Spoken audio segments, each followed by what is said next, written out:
ముఖ్యంగా మన భారతదేశంలో ఇప్పుడు మన హిందూపూర్ పార్లమెంటరీ అభ్యర్థి షాహీన్ సమద్ గారితో సహా మన ఖాసిం ఖాన్ గారి నాయకత్వంలో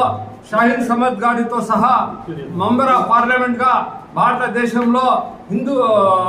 హిందూపూర్ పార్లమెంట్ అభ్యర్థితో సహా ప్రతి ఒక్క ఆంధ్రప్రదేశ్లో కానీ సౌత్ ఇండియాలో కానీ నార్త్ ఇండియాలో కానీ కాంగ్రెస్ పార్టీకి గెలిపించకపోతే రాహుల్ గాంధీ గారికి ప్రధానమంత్రి చేయకపోతే రాబోయే దినాలలో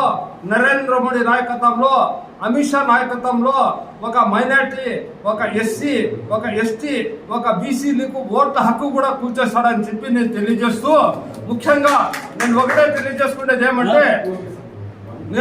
తెలియజేసుకుంటున్నాను ఈ మధ్య కాలంలో ఏందో కాంగ్రెస్ పార్టీ వస్తే అది ఏందో ఇది తీసుకుని లాక్కుంటారు అది తాలిబుట్టు లాక్కుంటారు అని చెప్పి ఒక పుకారాలు లేపించారు మన నరేంద్ర మోడీ గారు. అయ్యా నరేంద్ర మోడీ గారు, మీకు 2 చేతులతో దండం పెడతానయ్యా, పాత్రిక మంత్రుల ముందర మీకు 2 చేతులతో దండం పెడతానయ్యా, మీకు పాదాభివందనం చేస్తానయ్యా. మీ భార్య తాలిబుట్టు కాపాడలేకపోతే మీరు ఇతర వాళ్ళతో ఆ తాలిబుట్టు ఏంది కాపాడతారని చెప్పి తెలియజేయాలని చెప్పి నేను పత్రికా ముఖ్యంగా డిమాండ్ చేస్తున్నాను.